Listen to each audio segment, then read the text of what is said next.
আজকে যারা নাইবে রাসূলের ভূমিকা পালন করবে, কোরআন সুন্নাহর হক দাওয়াত দেবে, সঠিক পথে মানুষকে আহ্বান করবে, তাদেরকেও মাঝে মাঝে নবীদের মতো জেলখানায় যাওয়া লাগবে। কারণ নবী নাই তো, এই নাইবে রাসূলদেরকে ওরা টার্গেট করবে। যখন দেখবে এদের কথা শুনে লক্ষ লক্ষ মানুষ আসে, তখন তাদের বিরুদ্ধে ষড়যন্ত্র করবে, মিথ্যা অপবাদ দিয়া জেলখানায় পাঠানোর ষড়যন্ত্র করবে। কোন শয়তানও বিশ্বাস করবে না যে আল্লামা সাঈদী হুজুর ধর্ষণ করতে পারে। তিনি নাকি 300 নারীকে ধর্ষণ করছে। এক নারীকে সাক্ষী হিসেবে আদালতে নিয়ে আসা হয়েছিল। তাকে বলা হয়েছে, এই হুজুর বলে, হ্যাঁ, তো তোমার জন্ম কত সালে? কয় 75 সালে। জন্ম 75 সালে, ধর্ষণ হয়েছে 71 সালে। স্বপ্নেও সম্ভব? রাগ করতেছেন আপনারা? বিশ্বনবীকে শিহাবে আবু তালেবের ভিতরে 3 বছর তারা বন্দী করে রেখেছেন। কথা বলে না কেন? পৃথিবীর শ্রেষ্ঠ মানুষটা গাছের লতা পাতা খেয়ে জীবন ধারণ করেছিলেন। সেই রসুলের রেখে যাওয়া পথে যখন ওলামা ইকরাম ডাকে, শিহাবে আবু তালেবের রসুল 3 বছর ছিলেন। আর আমাদের কোরআনের পাখি আল্লামা সাঈদী হুজুরকে ওরা 1 নয় 2 নয় 13 বছর বন্দী করে রাখলো। ভারতের ইশারায় পরিকল্পিতভাবে তাকে হত্যা করে বিদায় করা হয়েছে। কথা বলে ঠিক না? কি হাসিটা দিল, এখনো ভুলতে পারি না আমরা। কি হাসি! এই হাসি দেওয়া মানুষ এইভাবে চলে যেতে পারে, এটা মানা যায় না। নিজের মা বাবা মারা গেলেও মানুষ এতটা কাঁদে না আল্লামা সাঈদী হুজুরকে হারিয়ে যতটা কেঁদেছে। কথা বলে ঠিক না? আল্লামা সাঈদীর লাশ দেহটা যখন তারা ধুয়ে দিচ্ছিল, আরে কিভাবে গালে মুখে চুমা খায়। সেই আল্লামা সাঈদী হুজুরের জানাজা পর্যন্ত ওরা ঠিক মতো পড়তে দিত না, বাধা দিত। 1 বছর সময় লাগেনি, 1 বছর সময় লাগেনি। আল্লামা সাঈদী হুজুরকে যারা বিদায় করে দিয়েছিল, আজকে তারা ক্ষমতার চেয়ার হারিয়ে দেশ ছাড়া হয়েছে। 1 বছরও লাগেনি, 1 বছরও লাগেনি। এই জন্য বাজান জুলুম করতে নাই। কি সুন্দর কথা বলতেন, মানুষকে কিভাবে বুঝাইতেন। এইভাবে দরদ মাখা তাফসীর। উনি হলেন তাফসীরুল কোরআন মাহফিলের রূপকার। কথা বলেন ঠিক কিনা? আমরা যত বক্তাই ওয়াজ করি সবাই আল্লামা সাঈদী হুজুরকে ফলো করি, তার ক্যাসেট শুনে আমরা ওয়াজ করি। কথা বলেন না কেন ভাই? যতই শুনি, ওনার মতো আমরা বলতে পারবো? ওনার মতো বক্তার হবে ভাই? মিজানুর রহমান আজহারী ভাইয়ের জনপ্রিয়তা আছে, কিন্তু আল্লামা সাঈদীর মতো কেউ হবে না। সাঈদী একজন, 100 বছরে এমন মানুষ আর এই সোনার দেশে আসবে কিনা আমরা জানি না। আহারে, ওনাকে জামাতের আমির ডক্টর শফিকুর রহমান বলেছেন যে আল্লামা সাঈদী হুজুরের সাথে যখন দেখা হইতো, উনি আমাকে 2টা কথা বলতেন যে ভাই, আমার 2টা স্বপ্ন। আল্লাহ যদি আমাকে জেলখানা থেকে বের করে দেয়, আমি জেলখানা থেকে বের হতে চাই 2টা স্বপ্ন নিয়ে। 1 নম্বর, আল্লাহ যদি আরেকবার উন্মুক্ত ময়দানে কোরআনের একটি আয়াতের তাফসীর করে যদি আমি আমার দেশবাসীকে শোনাইতে পারতাম, এটা আমার 1 নাম্বার আশা। আল্লাহু আকবার বলেন। বলে আমি আর একটা বার উন্মুক্ত পরিবেশে দেশের মানুষকে কোরআনের একটা আয়াতের আলোচনা শুনাইতে চাই। এরপরে আমার মৃত্যু হলে আফসোস নাই। আর আমার 2 নাম্বার আশা, আল্লাহ যদি আমাকে কখনো জেলখানা থেকে বের করে, আমি জীবনে একটা বারের জন্য হলেও আল্লাহর ঘরে গিয়ে সিজদায় পড়ে আল্লাহ তাআলার শুকরিয়া আদায় করব। কিন্তু এই সোনার মানুষদের জীবনের শেষ আশা পূরণ হয় নাই। আল্লাহ তো তার বিশেষ বান্দাদের জন্য কিছু আশা, ভরসা, ভালোবাসা রিজার্ভে রাখে। আল্লাহ হয়তো এর চাইতে উত্তম পুরস্কার তাকে দিবেন। কথা বলে ঠিক কিনা? আল্লাহ আল্লাহ কোরআনের ফাঁকে আল্লামা সাঈদী হুজুরের কবর আল্লাহ জান্নাতের বাগান বানায় দেন। আল্লাহ তাকে জান্নাতের উচ্চ মাকাম দান করেন। জোরে বলুন আমিন। মুফতি আমির হামজাকে যারা ষড়যন্ত্র করে জেলখানায় বন্দী করেছিল, আজকে মুফতি আমির হামজার সম্মান কমেছে না বেড়েছে? লক্ষ লক্ষ মানুষ তার মাহফিলে যায়। মানুষ কথা বলে ঠিক কিনা? আল্লামা মামুনুল হক শাইখুল হাদিস ইবনে শাইখুল হাদিস, তার মাহফিলে লোকজন কমেছে না বেড়েছে? এই জন্য আলেমদেরকে জেলে ভরে দেশ থেকে বিতাড়িত করে কখনো এই দেশের মানুষের মন থেকে মুছে ফেলতে পারবেন না, কারণ এই দেশের মানুষ আলেমদেরকে কলিজা দিয়ে মহাব্বত করে। ডক্টর মিজানুর রহমান আজারি ভাই 4.5 বছরের বেশি সময় দেশের বাইরে ছিলেন, এরপরে দেশে এসে এই যে কোরআনের মাহফিলে কথা বলতেছেন, জনপ্রিয়তা কমেছে না বেড়েছে? আগে মানুষ হইতো 2 লাখ 3 লাখ, এখন তার মাহফিলে লোক হয় 20 লাখ 25 লাখ। আল্লাহু আকবার বলেন, লিল্লাহি তাকবীর। হেরে যাবে ওদের হিংসা, জিতে যাবে আমাদের ভালোবাসা। মন্তব্য করে গন্তব্য ঠেকানো যায় না, ষড়যন্ত্র করে এদেশের মানুষের মন থেকে আলেমদেরকে আপনারা মুছে ফেলতে পারবেন না। যারা আলেমদেরকে মুছে ফেলতে আসবে ওরা ইতিহাসের পাতা থেকে মুছে যাবে। কথা বলেন, লিল্লাহি তাকবীর। আমার ভাইয়েরা, লম্বা আমি করব না বাজান, সামনের দিকে যাই। আমি গুনাহগার যে কথা বলতে চাচ্ছিলাম, আল্লাহ নবী দানিয়েল আলাইহিস সালাম তার উম্মতদেরকে ডেকে বলে, কি ব্যাপার, কই গেল তোমাদের অহংকার, কই গেল তোমাদের সুখে থাকার দিন? আজকে তো ঠিকই জালেম শাসক ঘরে চেপেছে, জেলখানায় বন্দি করেছে, এখন তোমাদের কই গেল ভালো থাকার দিন? উম্মতেরা কাঁদে আর ডেকে বলে, পয়গম্বর আপনার কথা যে দিবালকের মতো সত্য হবে আমরা বুঝতে পারি নাই। ও নবী, আর গাছের পূজা করব না, মাছের পূজা করব না, চন্দ্রের পূজা করব না, সূর্যের পূজা করব না, একমাত্র আল্লাহর ইবাদত করব। আপনি যা বলবেন এখন থেকে আমরা তাই করব, শুধুমাত্র জেলখানা থেকে মুক্তি পাওয়ার ব্যবস্থাটা করে দেন। আল্লাহ নবী দানিয়েল ডেকে বলে, শোনো, সত্যি যদি তোমরা তওবা করে ফিরে আসতে চাও, আল্লাহর গোলামিতে লিপ্ত হয়ে সারাটা জীবন কাটাইতে চাও, তাহলে আমি গভীর নিশীতে রাত 12টার পরে যখন আল্লাহ বলে ডাক দেব, আমার সঙ্গে সবাই ঘুম থেকে জাগ্রত হয়ে আল্লাহ বলে ডাক দিবা। একমাত্র আল্লাহই পারে বাদশাহ বখতেনাছরের জেলখানা থেকে মুক্ত করার ব্যবস্থা করে দিতে। আল্লাহ নবী দানিয়েল আলাইহিস সালাম রাত 12টার পরে আল্লাহ বলে ডাক দিয়েছেন। আপনারা একটু চিৎকার মেরে ডাক দেন, আল্লাহ। জোরে জোরে শরীরের সবটুকু আবেগ ভালোবাসা নিয়ে বলেন, আল্লাহ। আরেকবার বলেন, আল্লাহ। আল্লাহু আকবার। হার্টে কোনো সমস্যা থাকলে আল্লাহ দূর করে দিবে। ডাকতে এত কৃপণতা করেন কে? চিৎকার মেরে ডাক দিবে।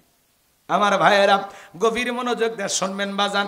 আল্লাহ নবী দানিয়েল আলাইহিস সালামের ডাকে সাড়া দিয়ে তার ৭০,০০০ উম্মত ঘুম থেকে জাগ্রত হতে হয়েছে। সবাইকে নিয়ে আল্লাহ নবী দানিয়েল আলাইহিস সালাম সিজদায় লুটিয়ে বললেন, চোখের পানি ছেড়ে দিয়ে কান্না করতে লাগলেন। আল্লাহর কাছে দোয়া করে বলেন, আল্লাহ, আমার উম্মতেরা ভুল করেছে, অন্যায় করেছে, তারা ফিরে আসতে চায় তোমার পথে। আল্লাহ, আমার উম্মতদেরকে আপনি মাফ করে দেন। এখন থেকে তারা একমাত্র আপনার গোলামি করবে, আপনার ইবাদত করবে। আল্লাহ গো, দয়া করে আপনি আমার উম্মতদেরকে মাফ করে দেন।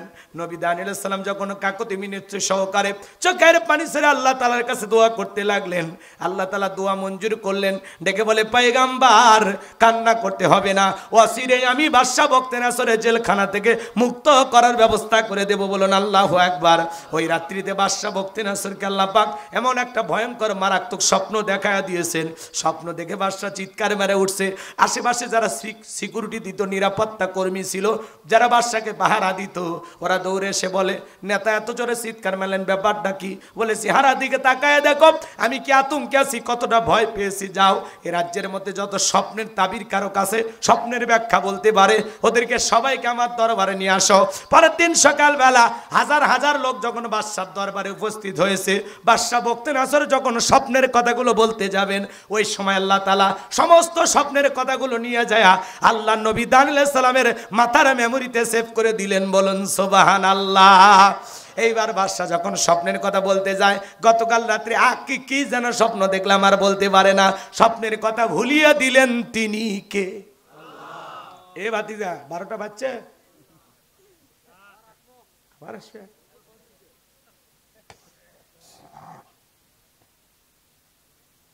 রাগ করতেছেন আপনারা? আপনাদের টাইম এখনো আছে, আধা ঘন্টার উপরে, আমার এর মধ্যেই হয়ে যাবে ইনশাল্লাহ। রাগ করতেছেন? লিল্লাহি তাকবীর।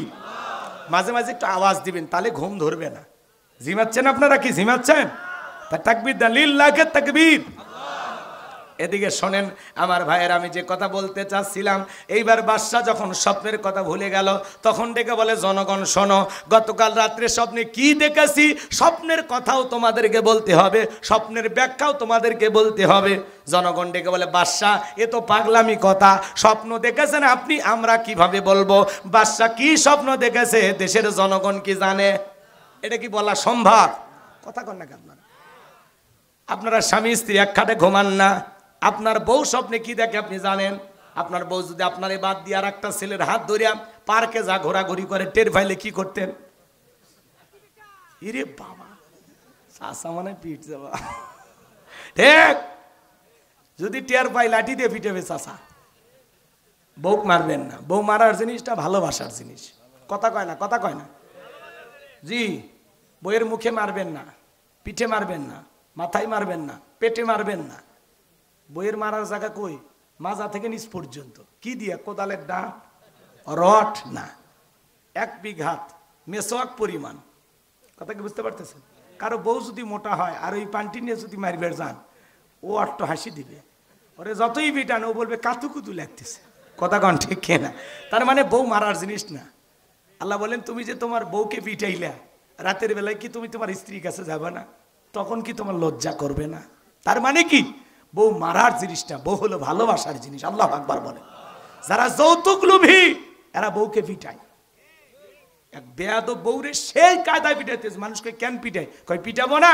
এই বেহানারির বাবা 1.5 লাখ টাকা দেওয়ার কথা, মাত্র 1 লাখ টাকা দিয়েছে, আমি এখনো 50,000 টাকা পাই। ও শ্বশুর বাড়ির থেকে মানে হালখাতার টাকা পায়। এরকম লোক আছে না? নাই। আমি চট্টগ্রামের আজকে একটা ঐতিহাসিক বিবাহ দেখলাম, সোশ্যাল মিডিয়া আপনারা দেখেছেন, নিউজটা ছড়িয়ে পড়েছে, ভাইরাল হয়েছে। বিয়ে আপনার, খরচ আমাদের। কি অনুষ্ঠানটা দেখছেন না? কথা কয় না। বিয়ে আপনার, খরচ আমাদের। একটা ফাউন্ডেশনের উদ্যোগে থেকে 16 জন দম্পতির বিবাহের আয়োজন তারা করেছেন। আমাদের প্রিয় ভাই আব্দুল হাই মোহাম্মদ সাইফুল্লাহ ওই প্রোগ্রামে উপস্থিত ছিলেন। আল্লাহু আকবার বলেন। এই যে 16 জন দম্পতি তাদের বিবাহ সম্পূর্ণ করা হলো, এটা ওই সম্পূর্ণ ওই ফাউন্ডেশনের খরচ।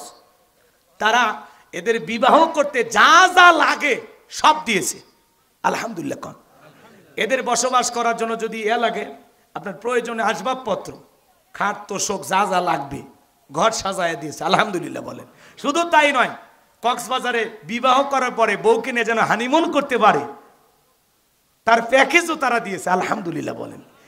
তাদের স্লোগান হলো, তারা কোন উদ্দেশ্যে বিবাহ দিয়েছে? যে বিয়ে আপনার, খরচ আমাদের। বিয়ে আপনার, খরচ আমাদের। তারা চাচ্ছেন যে সমাজে অনেক মানুষ আছে বিবাহ করতে পারে না খরচের অভাবে, আমরা একটু খরচের সহযোগিতা করলাম, তারা বিবাহ করলো। এই সুযোগে তারা চাচ্ছে যে ছেলেরা যাদের বিবাহ দিয়েছে তারা যেন মেয়ে পক্ষের কাছ থেকে কোনো যৌতুক দাবি না করতে পারে। যৌতুক হালাল না হারাম? জোরে বলেন না। তারা চাচ্ছে যে যৌতুক যে হারাম, এটা যে সমাজের একটা ব্যাধি, এই কারণে অনেক ফ্যামিলির বিবাহ হচ্ছে না। এই জন্য আমরা এই প্রথাটাকে বিলুপ্তি করতে চাই।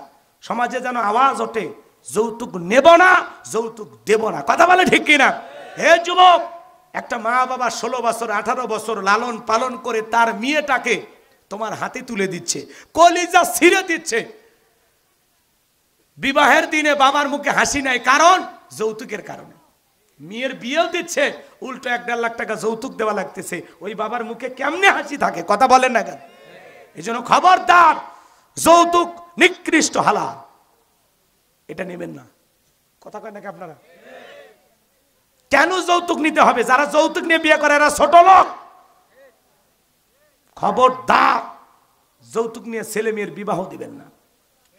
আবার তারা একটা বিষয় বলতেছেন যে কাবিন, মহরানা, ছেলে পেলে জানো, এটাও আবার যেন জোর জবরদস্তি না হয় যে মেয়েকে এত টাকা কাবিন দিতেই হবে। এটা জোর জবরদস্তি কেন? ছেলে তার সামর্থ্য অনুযায়ী, সাধ্য অনুযায়ী মেয়েকে মহরানা দিয়ে তার ঘরে তুলবে। কথা বলে ঠিক কিনা? এটাতেও জোর জবরদস্তি করা যাবে না। এটা হলো তাদের প্ল্যান। আলহামদুলিল্লাহ, শুনে ভালো লেগেছে। তারা ইসলামের এই 2টা স্লোগান সামনে রেখেছে যে স্ত্রীর হক মহরানা বুঝিয়ে দিয়ে ঘরে তুলতে হবে এবং যৌতুক নামের এই নিকৃষ্ট হালাল সমাজ থেকে বিলুপ্তি করতে হবে। কথা বলে ঠিক এরা? যৌতুকের কারণে অনেক পরিবারে মেয়েটা যুবতী হয়েছে, মা বাবা বিবাহ দিতে পারে না, মানুষের কাছে যে হাত পাতায় যে 500 টাকা 1000 টাকা দেন, মেয়েটা আমার যুবতী হয়েছে, বিবাহ দিতে পারতেছি না, জামাই বাড়িতে পাঠাবো। এই যে সমাজে একজন হাত পাততেছে তার মেয়েটাকে বিদায় করে দেওয়ার জন্য, এমন সমাজ তো আমরা চাই না। কথা বলে ঠিক এরা? কেন একজন বাবা মেয়ে যুবতী হয়েছে বিবাহ দেওয়ার জন্য হাত পাতবে? কেন? হ্যাঁ যুবক, বিয়ে করো, 1 টাকা যৌতুক নিও না, স্ত্রীর মহরানা দিয়ে ঘরে তোলা, আল্লাহ বরকত দেবে। হালাল সম্পর্ক হালাল ভাবে উদ্বোধন করতে হবে, এর মধ্যে যেন হারাম মিশ্রিত না হয়। কথা কয় না? বিয়ে ইবাদত, সেখানে যৌতুক কেন নিচ্ছেন? এই যৌতুকের কারণে কত পরিবার নিঃস্ব হয়ে যায়। জামাই বাড়িতে টাকা দিতে দিতে দিতে শ্বশুর ফকির হয়ে যায়। কথা বলেন? 1 মাস পর পরই যৌতুক দেওয়া লাগে। ও সাজন, ওরা যে খায় না, ছোট লোক যে ওরা, শ্বশুর বাড়ির থেকে এইভাবে জোর করে জবরদস্তি করে খাওয়ার চাইতে ভিক্ষা করে খাওয়া ভালো। বলে আমাদের 500 জন 300 জন আসবে, বাপ রে বাপ, অমুক বংশের লোক, আমরা এত সারা বরযাত্রী যাই না, কি চাপায়া দেয়। কথা বলে না কেন? যেই বিয়েতে যত খরচ কম সেই বিয়েতে তত বরকত বেশি। সুবহানাল্লাহ কোন? এই জন্য যারা কন্যা পক্ষের উপরে জোর করে বলে আমাদের 50 100 200 লোক আসবে, না হলে আমরা যাব না, এরা আসলে খায় না। এইভাবে জোর করে একটা মেয়ে পক্ষের উপরে জুলুম না করে ভিক্ষা করে খাওয়া ভালো। হাসেন না চাচা, এটা হাসির কথা লয়। বা রাগ করেন কেন? কন্যা পক্ষের লোকজন যদি বলে ভাই আমি 20 জন 10 জন, আলহামদুলিল্লাহ। পারলে আপনার ছেলের বিয়ে না, 5টা গরু দিয়ে 5000কে খাওয়ান, আপত্তি নাই। অনুষ্ঠান হবে ছেলের বাড়িতে। হ্যাঁ, কার বাড়িতে? অনুষ্ঠান করো, দেখি কত টাকা আছে তোদের, খাওয়া, মানুষকে খাওয়া। রাগ করতেছেন? তাহলে তারা যে এই যে স্লোগান দিয়েছেন, বিয়ে আপনার খরচ আমাদের, এই যে স্লোগানটা ভালো লাগছে না? তারা আবার রংপুর বিভাগে আসবে, এইভাবে বিভিন্ন বিভাগে তারা কার্যক্রম চালিয়ে যাবে যে যৌতুক নেবেন না এবং মহরানা দিয়ে এই যে সমাজে যেন প্রত্যেকটা নারী তার অধিকার ফিরে পায়, এই জন্য তারা কাজ করবে। আমরাও চাই এই সমাজের প্রত্যেকটা পরিবার থেকে এই আওয়াজ উঠুক যে যৌতুক নিয়ে আমি আমার ছেলেকে বিবাহ করাবো না, ইনশাআল্লাহ। পারলে মেয়ের হক মহরানা আল্লাহ দিয়ে ফরজ বিধান পালন কইরা ছেলের বউকে ঘরে তুলবো। আল্লাহ যেন আমাদের হেদায়েত দান করেন। একটু চিল্লা বলেন আমিন। কাঁচা পায়খানা খাওয়া যেমন হারাম, কন্যা পক্ষের কাছ থেকে জোর করে যৌতুক নেওয়া তেমনি হারাম। তো জীবনে তো ওটা খাইলেন না, এটা খেতে মজা লাগে না? আল্লাহ যেন হেদায়েত দান করেন। চিল্লা বলেন আমিন। কথা পরে ওয়াজের মাঝখানে কথা বলে কথা হারিয়ে দেবে। শোনো শোনো শোনো সম্মানিত ভাইয়েরা আমার, আমি যে কথা বলতে চাচ্ছিলাম বাজান, গভীর মনোযোগ দিয়ে কথাগুলো শোনেন। স্বপ্ন তো স্বপ্ন, বউ কি স্বপ্নে দেখে স্বামী জানে না, স্বামী কি স্বপ্নে দেখে বউ জানে না। মাঝে মাঝে স্বপ্নে দেখেন সাপ তারা করছে, ঘুমোতে গুটে সাপ খুঁজে পাওয়া যায় না। মাঝে মাঝে স্বপ্নে দেখেন বাড়িতে আগুন লাগছে, ঘুমতে গুটে দেখেন না বাড়ি ঘর সব ঠিকই আছে। মাঝে মাঝে স্বপ্নে দেখেন আপনি মারা গেছেন, ঘুম থেকে উঠে দেখেন না বেঁচে আছে। স্বপ্ন তো স্বপ্নই। মাঝে মাঝে যুবকেরাও স্বপ্ন দেখবে, দেখবেন যারা অবিবাহিত যুবক নায়িকাদের ছবি দিয়ে পুরো ঘরটা সাজায় রাখছে, ঘুমানোর আগে ওই নায়িকাদের ছবি দেখে একবার নফল মনে কর। আছে না নাই? মনে মনে ভাবে আহারে নায়িকার মতো একটা বউ যদি পাইতাম জীবনটা ধন্য হয়ে যেত। ঘুমের ঘরে দেখো ওই নায়িকার বুকের ওপর কথা বলেন ঠিক কে না? এখনকার যুবকেরা তো আপডেট হয়ে গেছে বাজার, নিজের বইয়ের মুখে খাবার তুলে খাওয়ায় না, বান্ধবীর মুখে খাবার তুলে খাওয়ায়, এমন দুষ্ট পোলাপান আছে না নাই? এই যুবকদেরকে নষ্ট করছে এই মোবাইল। মোবাইলের কারণে যুব সমাজের চরিত্র ধ্বংস হয়ে গেছে। আজকে তরুণ তরুণীরা যুবক যুবতী নষ্ট হয়ে যাওয়ার পিছনে ওদেরকে নষ্ট করার জন্য মা বাবারা হলো সবচেয়ে দায়ী, সবচেয়ে বেশি দায়ী। কথা বলেন? ছেলের হাতে টাচ মোবাইল দিয়েছে, রাতের বেলা রাতের 2টা 1টার দিকে ল্যাপের ভিতরে ঢুইকা দরজাটা লাগাইয়া দিয়ে অশ্লীল ভিডিও দেখে, উল্টা পাল্টা গান শোনে। কথা বলেন না? মা বাবা দরজায় নক করলে তখন পড়ার ভান করে, বাংলাদেশে স্বাধীনতার যুদ্ধ হয়েছে 1971 সনে, আবার চলে যায়, আবার মোবাইলে ভিডিও দেখে। আসে না নাই? ছেলে হাত নামান, একটু অপেক্ষা করেন। আমি যে কথা বলতে চাচ্ছিলাম বাজান, পুরো পৃথিবীর ক্ষমতা আল্লাহ কয়জনকে দিয়েছিলেন? জোরে বলেন কয়জন? 4টে আঙ্গুল তুলে বলেন তো কয়জন? আর জোরে, এ জোরে বলো না। একটু মিছিল করার অভ্যাস করেন, সামনে মিছিল করা লাগবে। গলায় ধার দিয়ে রেডি থাকেন। রাগ করতেছে আমার ভাইয়েরা, গভীর মনোযোগ দিয়ে শুনে যান বাজান। আমি গুনাহগার যে কথা বলতে চাচ্ছিলাম, পুরো পৃথিবীর ক্ষমতা আল্লাহ 4 জনকে দিয়েছিলেন। এর মধ্যে 2 জন ইমানদার, সুবহানাল্লাহ বলেন। একজনের নাম হলো নবী সুলাইমান।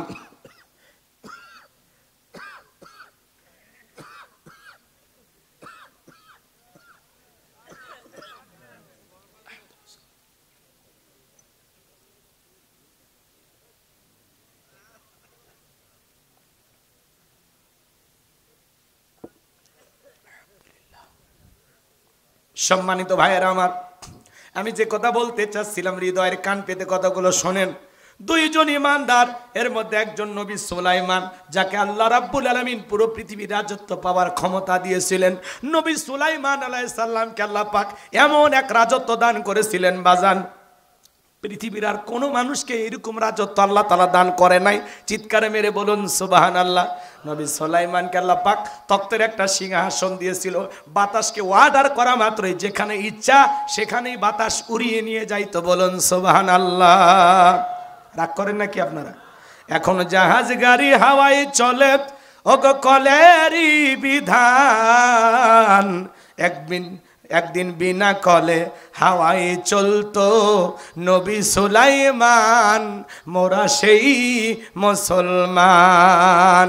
এখন জাহাজ গাড়ি হাওয়ায় চলে, ওগো কলেরই বিধান। একদিন বিনা কলে হাওয়ায় চলতো নবী সুলাইমান, মোরা সেই মুসলমান। জোরে বলেন মারহাবা।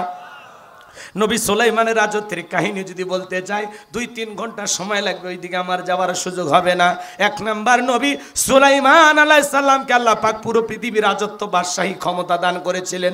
2 নাম্বার, বাদশাহ জুলকারনাইনকে আল্লাহ পাক পুরো পৃথিবীর রাজত্ব পাওয়ার ক্ষমতা দিয়েছিলেন। এই বাদশাহ জুলকারনাইনকে আল্লাহ পাক 1 নয় 2 নয় পৃথিবীর ভূখণ্ডে 1600 বছর হায়াত দিয়েছিলেন। বলুন সুবহানাল্লাহ। ইয়াজুজ মাজুজের ঘটনা আপনারা শুনেছিলেন, যে বিশাল প্রাচীর নির্মাণ করে দিয়েছিলেন যেই বাদশা, সেই বাদশার নাম বাদশাহ জুলকারনাইন। আল্লাহু আকবার। সেই ইতিহাসগুলো আমি আজকে আর বলবো না আপনাদের সামনে, বলতে গেলে লম্বা হয়ে যাবে, সারা রাত আলোচনা করে শেষ হবে না। তাহলে 2 জন ইমানদার, একজনের নাম নবী সুলাইমান, আর একজনের নাম বাদশাহ জুলকারনাইন। আর 2 জন কাফেরকে আল্লাহ পাক পুরো পৃথিবীর রাজত্ব বাদশাহী দান করেছিলেন। এর মধ্যে একজন কাফেরের নাম বাদশাহ বখতেনাসর। জোরে বলেন কি নাম? বাদশাহ বখতেনাসর। আল্লাহ পাক তাকে এমন একটি জামানায় পাঠিয়েছিলেন, যেই জামানার পয়গাম্বার ছিল নবী দানিয়েল আলাইহিস সালাম। আল্লাহর পয়গাম্বার নবী দানিয়েল আলাইহিস সালাম তার কওমের মানুষদেরকে সুন্দর করে দাওয়াত দিয়ে বলেন, ইয়া বানি ইসরাঈল যাকুরু নি'মাতি আল্লাতী আন'আমতু আলাইকুম ওয়া আন্নী ফাদ্দালতুকুম আলাল আলামিন। আল্লাহ নবী দানিয়েল আলাইহিস সালাম ডেকে বলে, ও বনি ইসরাইলের উম্মতেরা, তোমাদের বাপদাদা কৃতদাস ছিল, মানুষের বাড়িতে গোলামি করত, মানুষের বাড়িতে চাকরের কাজ করত।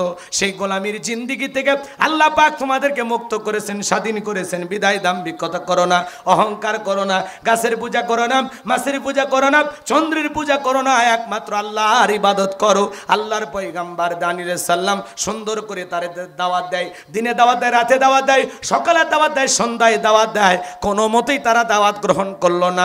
আল্লাহ নবী দানিয়েল আলাইহিস সালামের দাওয়াত তারা ঘৃণা ভরে প্রত্যাখ্যান করলো। আল্লাহর নবী দানিয়েল আলাইহিস সালাম দাওয়াত দিতে দিতে ক্লান্ত হয়ে ডেকে বলে, ও কওমের মানুষেরা, শুনে নাও, জেনে নাও, কোন জাতির মানুষ যদি দাম্ভিকতা করে, অহংকার করে, খোদাদ্রোহী হয়ে যায়, আল্লাহ পাক তখন ওই জামানার মানুষের উপরে 2 ধরনের আযাব আর গজব পাঠায়। 1 নাম্বার হলো আসমান জমিনের গজব আর আযাব দিয়া আল্লাহ তাদেরকে ধ্বংস করে দেয়, আর না হয় তাদের ভাগ্যে জালেম শাসক পাঠায়া দেয়। দেশের জনগণ হবে যেমন, নেতাও হবে তেমন। আমি কি একটু তুলে ধরবো? সামনে গেলে মজা পাবেন। সম্মানিত ভাইয়েরা আমার, আল্লাহ নবী দানিয়েল আলাইহিস সালামের দাওয়াত যখন তারা গ্রহণ করলো না, তখন আল্লাহ পাক ওই বনি ইসরাইল উম্মতদেরকে সাইজ করার জন্য বাদশা বক্তে নাসরকে পাঠায়া দিল। বনি ইসরাইল উম্মতরা ছিল ঠেটা, সহজে কথা বিশ্বাস করতো না। নবীরা যদি বলতো আল্লাহর আযাব আসবে, বলে আগে আযাব নিয়ে আসেন। খুব চালাক ছিল, কথা কি বুঝছেন? নবীর কথা যখন কর্ণপাত করলো না, তখনই আল্লাহ পাক বাদশা বক্তে নাসরকে তাদের ঘাড়ে চাপায়া দিল।